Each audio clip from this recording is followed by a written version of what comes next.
Welcome back to Gossip con las Comadres. Yo soy Ajade. Yo soy Carolina. We're talking about home buying and self-care, so you want to stick along. Buying a home can be difficult, so you can hear, we both have a home, so we want to talk about our experiences and what got us to buy a home. We both have different experiences, so I hope this helps you relieve that uncertainty that you might have. Yes. Yeah. We each have different processes that we got to buying our house. See. So we can start off by talking about like what made you decide on buying a home and how that thought process started off for you. Yeah. For each of us. Okay. Yeah, so I'll start off. So I was living with mi suegra actually, and when you're living with family, I already had Ariana and Josh we were together.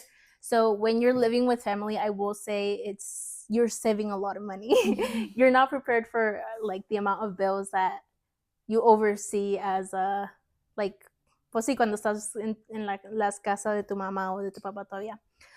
So it was that for us. We were still living at mis suegros, so we were able to save up quite a bit, and we moved into a mobile home. It was actually, we were shopping around for a few months, and I believe, and I want to say that it was such a blessing. We got lucky. That specific mobile home had been in the market for a while.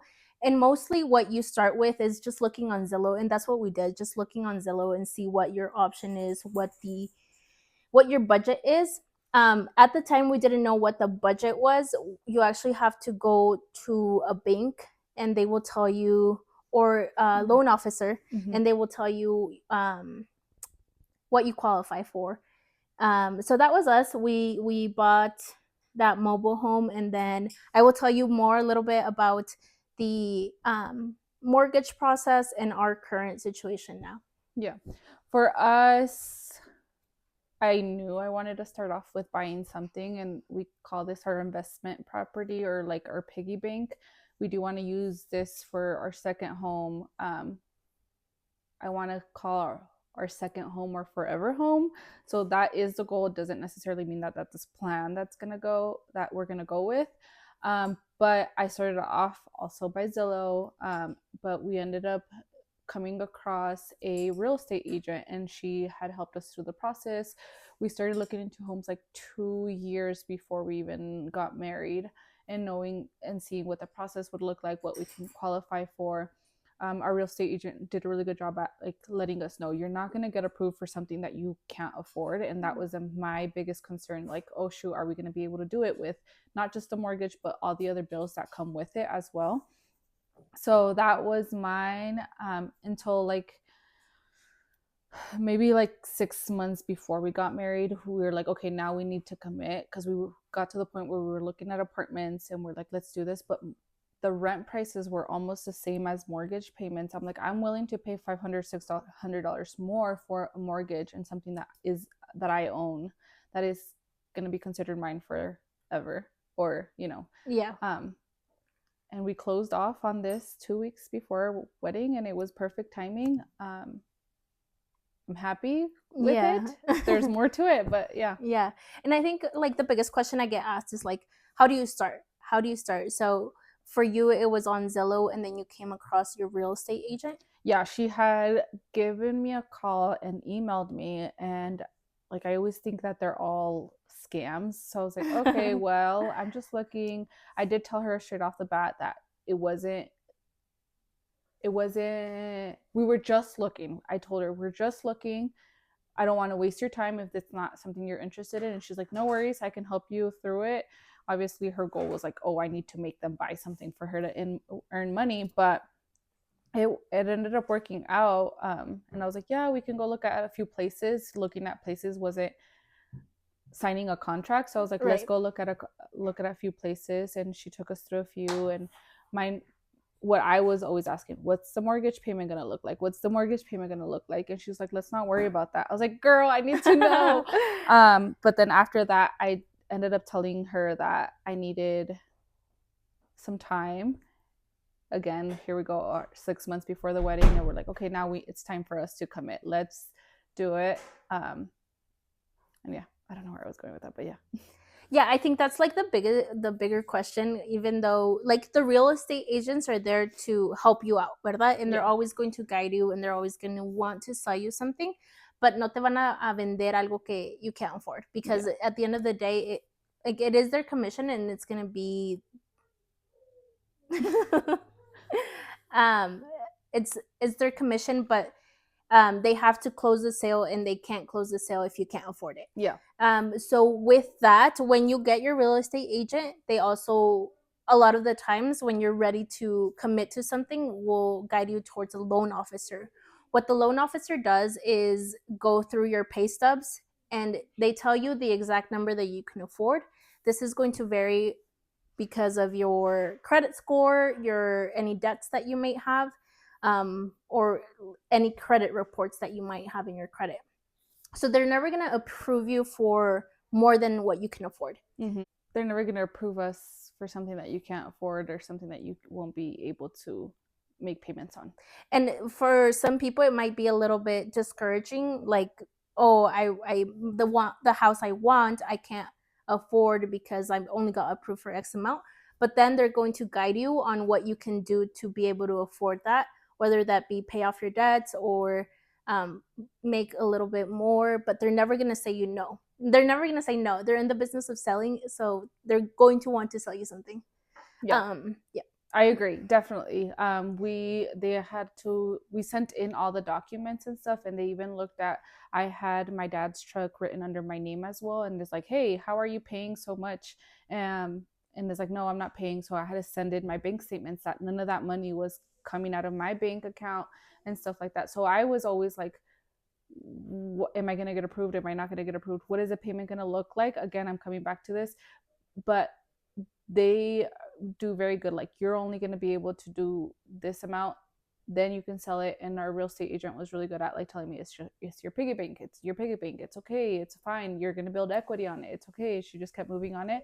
So when it comes to buying a house, I always encourage whoever asks me, I'm like, just talk to a loan officer and see how much you can get approved for, and then go to a real estate agent. We did the complete opposite. We went to a real estate agent first and then went to the loan officer first. But that was just my way. It was my first time buying a home, so I didn't really know. But it works for other people. Yeah, and again, your real estate, once like they see that you're a little bit serious about it, they'll be like, okay, this is, go to them, so they'll guide you even if you do start from like looking at Zillow. Mm-hmm. And then it's like anything new que says, you don't know what you're getting into, but they have the manual for you. They're in the business, so they're going to guide you. Si te falta algún papel or whatever it is, they're going to tell you. They're not going to leave you in the blue. Yeah, for our specific situation, Fernando had gotten shoulder surgery. So he was out of work. I think it was 6 months, 7 months, 8 months, and they look at your income from the past 6 months. Yeah. So we were like, oh, we were on a struggle boat, and he had to be back to work exactly 6 months before we closed off on the date, in order for us to get approved for it. So luckily, he did start at exactly 6 months. Well, he started back working on October 1st and we closed April 12th, which is exactly 6 months. Yeah. Oh, and I was, oh my God, we're not going to be able to do it. We have a backup plan. Luckily, we had that backup plan. Like, we can just go rent an apartment for a year and then look at into buying something. But that wasn't my main goal. Well, I just wanted to start off in buying something, and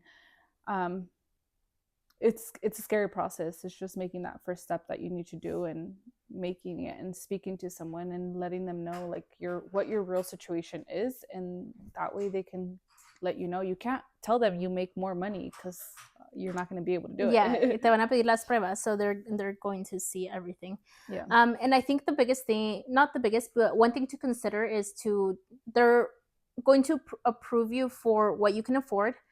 But if you are uncertain that you can afford that max, then always purchase lower. Mm-hmm. So, for example, if they approve you for $500,000, you're not going to go out and buy a $500,000 home.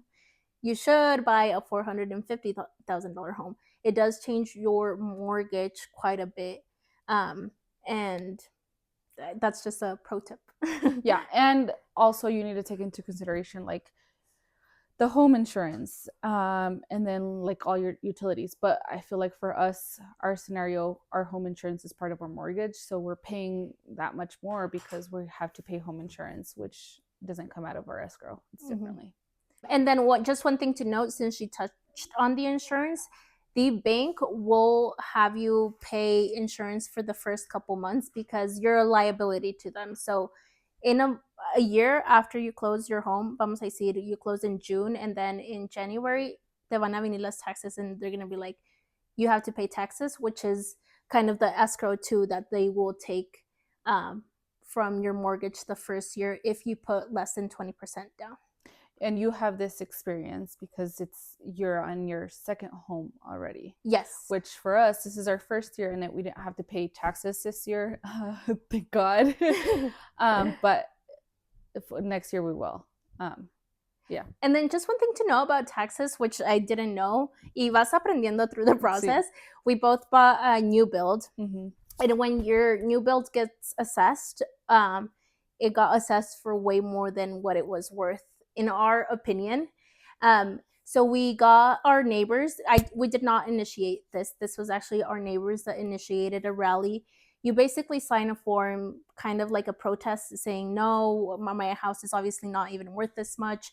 They're still building in the area. So they're going off of like the area También.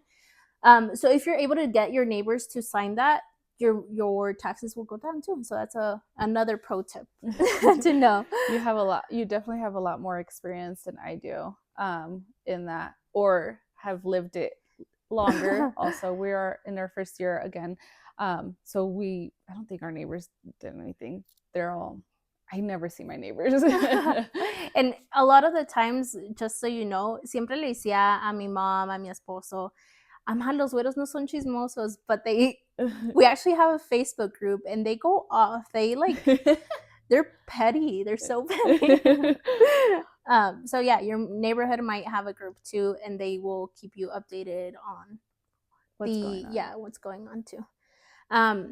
So we bought our mobile home. I do want to say that we had a 28% interest. So your interest matters a lot, and it can either make it or break it for you in some cases. Yeah. In our case, our mobile home, our interest was 28%. So we lived there for almost 3 years.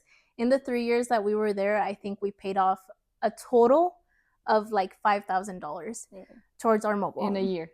In 3 years. Oh, in 3 years? Yeah, and our payment was de 1,500, but only a total of 5,000 went towards principal, and the rest went towards interest. We did have a really high interest. Mobile homes just in general have higher interest than any other traditional homes. Mm-hmm. Yes. Now with that, I think that was a big part of why we decided to sell the trailer, because there wasn't much going towards your principal. Going forward to our new home, we did a contingency, which is we were selling the home and then it was pending. Whatever we profited from the mobile home was going to go towards the down payment of our current home. Yes.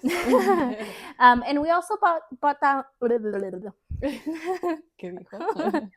We also bought down the interest, which is something that I didn't even know. So the interest at the time was at 7.8, in the sevens, and we bought down the interest. That's something that you might have to talk to your real estate agent. It's going to save you money in the long term. Yes, up definitely. Front, we had to pay $10,000, but then that's our set interest for the loan that we have. For the time that you have the house. Yeah. We used the first time home buyer loan or grant or something like that. So we didn't have to pay much. I think we ended up total, it was like $5,000, $6,000 that we had to put down, which was actually very helpful because my real estate agent was like, you're not going to buy a house like for that cheap anywhere. Yeah. Which honestly, our house is a townhome, so it probably helps us for our next home. Down. Yeah, I think it was like $5,000 or $6,000 down that we put.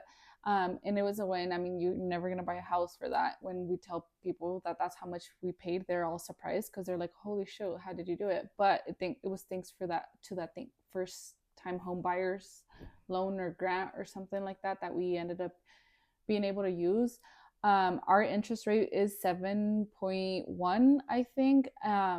So a lot of our mortgage payment is going to our interest payment. And I look at the statement every single month and I'm like, oh my God, this is not going anywhere. Luckily, again, this is not where we plan to stay forever. If not, and we can't even change the interest rate. So that is something else that I would also tell people, that if you're getting that first time home buyers, you can't change the interest rate if you go through that loan or grant. I don't know what it is. So you wouldn't be able to change your interest rate until you're done with that loan. Okay. Yeah. Yeah, and that's good because I didn't even know that. But if you get a more traditional loan, you can always refinance after, I think, like you pay 20% off of your house or do something like that. I'm not at that point yet, but definitely ask questions. They're there to help, and I think you can still talk to your loan officer even after you yes. close on your home.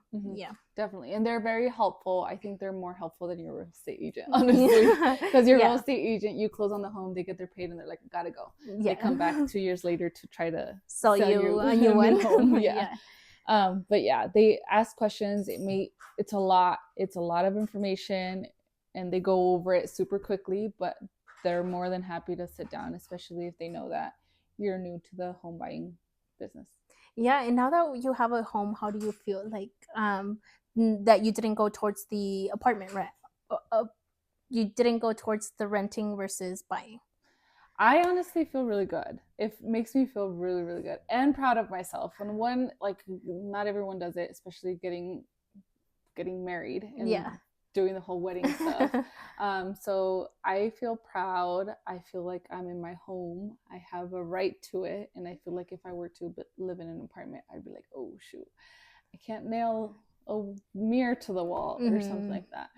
The good thing about that is that you get like the apartments to clean up. I mean, to do maintenance if you need it. Oh, I see. Not us having to do that. And now you're doing that on your own. Yeah. There hasn't been much maintenance needed, but if it comes down to it, you have to figure it out on your own. Yeah. It's a lot.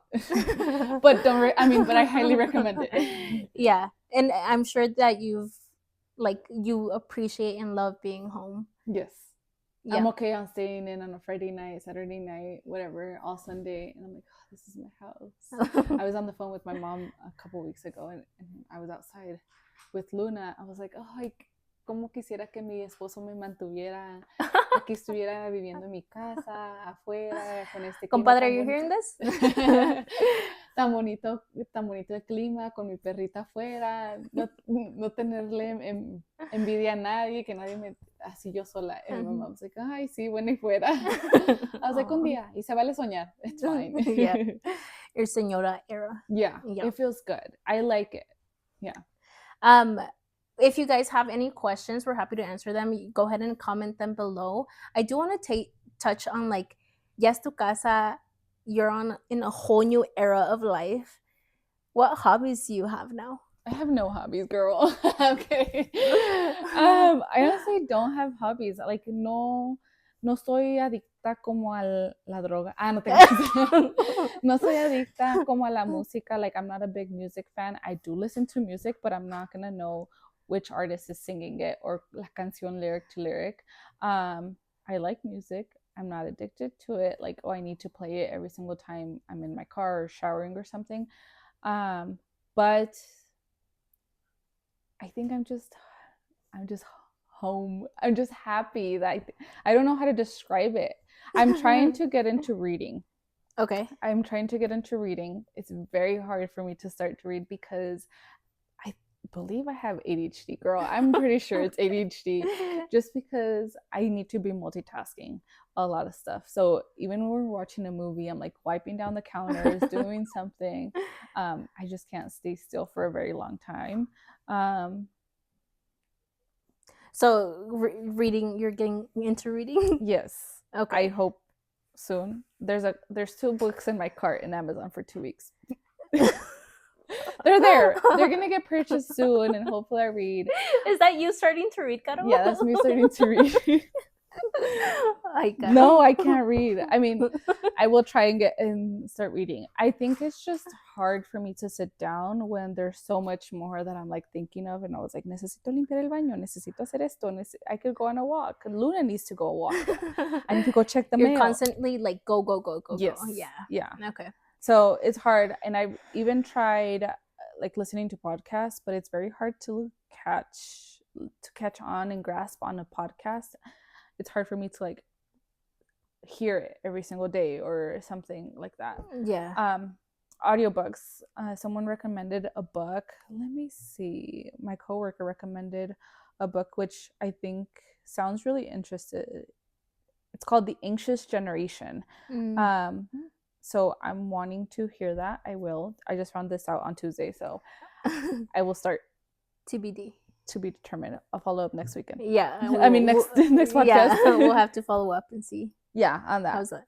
And reading is like a big form of, it could be a hobby or like a self-care. I've currently picked up reading. I've been reading like a lot. Not a lot, but a lot more than I ever did. That's good. It's really good. Like I've been sleeping at 12 reading. Oh, yeah, that's a lot. Yeah, that's too much. That's a lot. It's okay. And self-care can look very different for a lot of people. For me, I think it's more of a hobby than a self-care category. But what do you do to continue that self-care now that you're out of your parents' home? My life is very boring. No, I'm kidding. The way that I work in a very difficult work life. Like the stuff that we see and experience is kind of difficult to the brain. So, and I feel like I'm very good at like keeping my emotions in. I don't rarely ever cry it out. Fernando's the one that hears me cry all the time about a participant or someone, right? But for me, it's feeling good, which is looking good. Okay. Getting like, such as like getting my nails done, getting my hair, as I don't have my nails done, getting my hair done. I feel like it's alone time. I don't need to go with anybody. And I'm like, oh, it's fine. Let me go get my nails done. And I feel good afterwards. And it makes me feel motivated to do more and do better for myself, for in my work, in my life. And I'm like, oh, I feel good. And when I'm rotten in bed, I'm like, I feel like shit. I don't feel like doing anything. Yeah. That's good. I feel like a lot of people do say that. And you hear it all the time, that to feel good, you have to look good. And look good to feel good. Yes. Yeah. That. So, and yeah, that's like a big form of self-care. And I'm glad that you can do it without Fernando. Yeah. Because I think that when you get married, or when you're like in school, you have like a friend, or married, you're with your partner, or at home with a sister, and you're so codependent, but it's really important to still do things alone. Yeah, which I struggled with that. To this day, I can't go to the grocery store by myself. But it's not because, well, I think it might be anxiety or something. I don't know, honestly. I think it's just that my head thinks on the negative side right away, and it's like they're gonna freaking they're gonna shoot down Safeway or something. So that's where my mentality goes to, and I'm like, oh shoot, what am I gonna do? And knowing that I'm there with someone, I was like, we're gonna die together. I'm kidding. No, it's not like that. But it should, I don't know. That's what it is.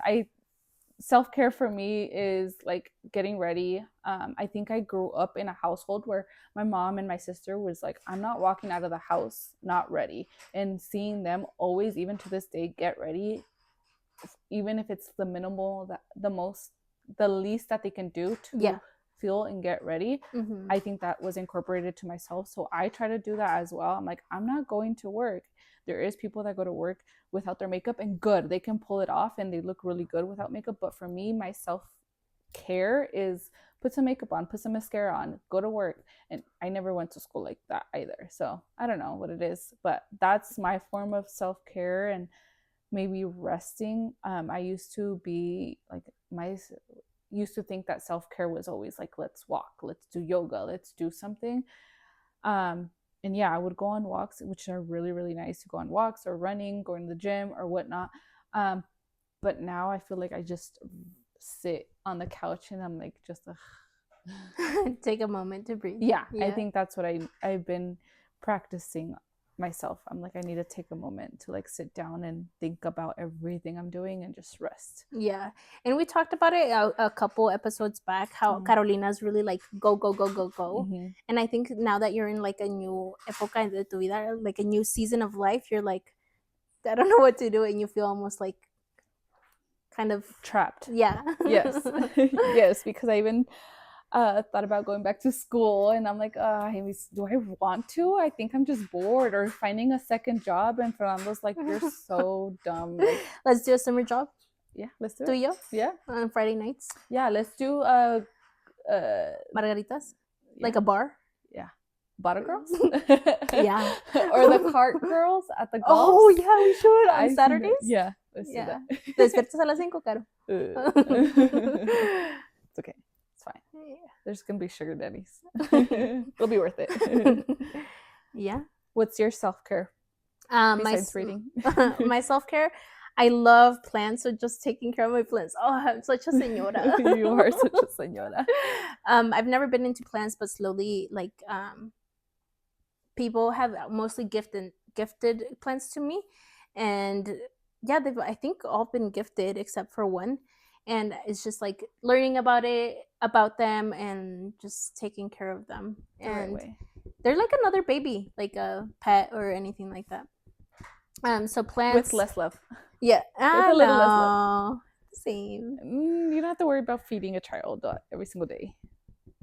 Well, I think it depends on the plant though, because there is plants que las puedes abandonar for 3 weeks y otras que you have to give them water every 3 days. Yeah, but I can also talk to them. Is that weird? No, it's not weird.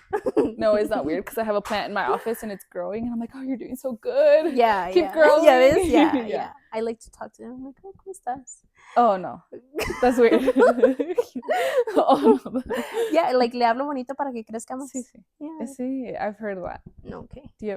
I mean, I'm guessing you have a green thumb. I haven't been to your No, house I in a don't while. think so. I think it's just the research, and I've been like lucky, porque there's like one I don't want to say this, but like one I was like, I don't want to change it. I don't want to repot it, and I feel like it like got that negative energy from me, and it died. And I tried to repot it, and I couldn't get it back to life. Oh, yeah. I feel that. I like plants, but the ones that are less maintenance. Yeah, like every few weeks. Yeah, or cactuses or aloe veras, like that kind of stuff. Yeah. Because I think they look really, really good, and they grow amazingly, and they look. I mean, I have an aloe vera at work, and it's super thick and it's nice, and I'm like, okay, I love this. And well, actually, never mind. It's at my brother's house now. Oh. Because my mom was supposed to repot it, and then my parents left to Mexico, and then it never got repotted. You should check on it. I mean, It's fine. It's fine. It'll be fine. Other things of self-care, I love when my home is clean. I love it so much. Like washing the clothes también. I don't love to wash clothes, but like folding it is very therapeutic. So I will sometimes, if I'm feeling a little craze, echo una lavadora, and then I fold it, and it just like, I don't know. It sounds weird, but I agree. I definitely agree, because especially down here, if I come downstairs in the morning from going ready to go to work and it's a mess, it just ruins my day, the rest of the day. And when it's clean, like the night before, and I go upstairs, I'm like, oh, I can rest finally. It just bothers me that there's something on there, and I'm just like barriendo, trapeando, like it's 10 p.m. or something, and I have got to do it. But having a clean home, that is definitely, organized. Yeah. Organization, for We're sure. such señoras, Caro. I know. Antes te preocupabas por el vestidillo o el baile o el noviecillo. Honestly, I haven't even bought clothes in a very long time. It's a very long time. Hey, Fernando iba a tirar esta shirt. Oh. weeks ago just because he doesn't wear it anymore, and I was like, I'll take it. New clothes. And I'm like, yay. And I wore it for like 3 days straight. Yeah, we're definitely in our señora era in our homes, and I am enjoying it. I am very much enjoying it though. And you I are. like to cook. I do. I am. And I think that's why I'm starting to not worry about like, what else should I do? Should I go on little walks or stuff like that? Because I'm enjoying the fact that I'm home and I come home after work and I make food and we sit down and eat dinner together, and like we don't watch TV nor our phone or something. We actually enjoy, and I enjoy making food. I enjoy cleaning after. The dishes, that's my worst pet peeve to do. Fernando can do it, or Fernando can put them in the dishwasher. I don't care, but get rid of them.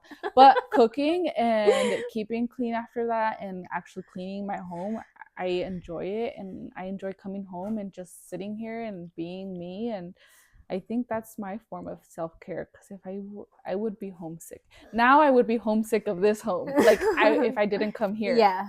If I didn't come here and I had to stay over somewhere else, I'd be like, oh, gotta go. I need to go to my house. Yeah. Es que sí te acostumbras. Well, no te acostumbras, but it's just like something that you can call yours. Yes. Yeah. I definitely. I'm just enjoying it. And it's good. It's a good, happy feeling that I didn't think I was ever gonna get. But it's weird because, like, mi mamá me dice, no cocinabas aquí cuando vivías aquí, pero ahora estás cocinando todos los días. But it's like, that's my self-care. Mm-hmm. Yeah. I'm like, I cook. I can try to fucking do anything on TikTok. I'm like, put it, que se me atraviese, and I can try to make it. If it comes out good, good. Y si no, pues no. And Fernando's not picky, so I don't mind it. Yeah. Like, let me practice new stuff. And I enjoy it. Yeah, it's different. It's like nadie te va a molestar, nadie te va a criticar. It's just like you, you're surviving. Yeah, hasta que ves los baseboards and you're like, oh shoot, I need to clean those. Those are the tedious stuff. Parents were not kidding cuando decía, siempre hay algo que hacer en la casa. Siempre hay algo. There's always something to do. Yeah. Always. And it's also nice though, because it's like yours, so you can hacer, deshacer como tú quieras. Sí. Sometimes. Luego queda como 3 hoyos en una padera, and I'm like, oh shit, I should have had Fernando do it. Maybe. Peor. Sí, peor. Confesión, Caro, ¿nunca has tirado un plato? ¿Aquí? No. Like así por no querer lavarlo? ¿Nunca los No, tirado girl, no. Oh, it's never gotten to that point? No. O es que le haces los trastes. No. Ahí lo dejo, que lo lave Fernando. If it comes down to it, nomás son 3 platos, then I'll wash the 3 plates. But it's a lot, Fernando can do it. He's great. He doesn't complain. Right. De seguro en su cabeza está esta pinche vieja. He loves you. Yeah, well, no le queda de otra. Lo tengo amenazado. Ay, es increíble. El macumba. Gracias por acompañarnos hoy en nuestro episodio de Gossip con las comadres. No estoy muy informada, no soy muy experta en el proceso de comprar casas, pero traté de decir mi perspectiva. Mi perspectiva de cómo hicimos para comprar el townhome y cómo lo hizo Asia para hacer su lado. Pero quiero recordarles que siempre tómense un tiempo para ustedes mismas o mismos. Thanks for watching. Thank you. Bye.